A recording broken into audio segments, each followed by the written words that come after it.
Hello happy people, and yes, this is Steve from Starley again, and I know you are all at university, and I remember when I was at university that we had to do presentations, but before we did our presentations we were actually taught how to do a presentation in the first place, and it followed three main principles: the structure, the visual aids, and what one might call the soft skills.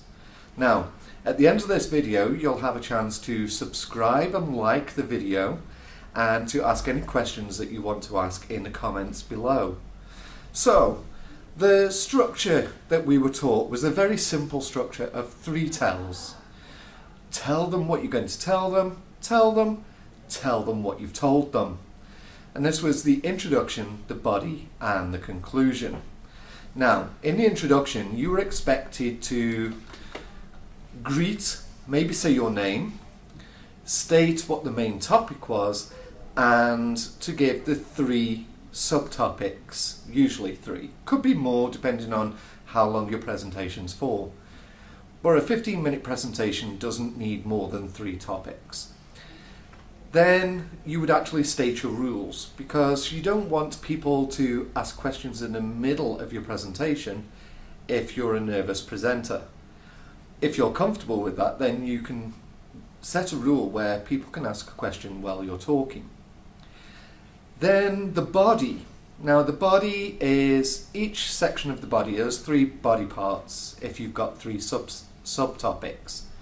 So body one is subtopic one. You expand the ideas around that subtopic, and so on for subtopic two, subtopic three. Now the summary conclusion. Now, the summary conclusion is actually the easiest part, because you summarize everything that you've told them in the body in a very short, brief way. And that's a summary.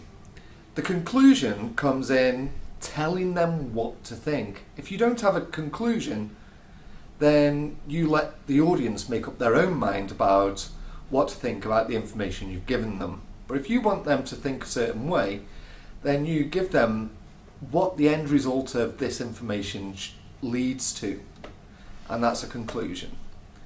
Okay, the next point was visual aids. Now, everyone loves to use visual aids when they're doing a presentation, and I'm going to focus on the idea of what you would call PPT. Please don't use PPT at university. English people don't understand. It's a PowerPoint presentation, not a PPT. PPT is the computer marker for that type of file. So, a PowerPoint. Now, there are some guiding principles to this. The first one being less is more. Don't have huge chunks of text on the screen. You want to have a very little amount of information on the screen, because the PowerPoint is supposed to enhance your presentation, not to drive it. And it shouldn't be a script, so you shouldn't be reading from your PowerPoint presentation. It should be literally a visual aid. It should be a picture or a few words that actually highlight the section that you're talking about, or the subtopic that you're talking about, or the points you are trying to make. Now, the soft skills. The soft skills, there are so many things that you need to think about when you are doing a presentation. Now, the first one is don't talk too fast. When you're nervous, you tend to talk faster, and the faster you talk, the harder it is for people to understand, if you see what I mean. So, slow down a little. That way people can actually understand you. Now, don't move around too much. This makes you look nervous, and it makes the audience nervous. And don't hide behind things. If you hide behind something, you are also looking too nervous, and people are focusing on what you're holding instead of what you are saying. Now be comfortable, make eye contact, speak slower and clearly. Also, when it comes to the questions part, you could make things easier for yourself and make things more comfortable for the audience if you planned people in the audience with questions to ask you at the end of your presentation.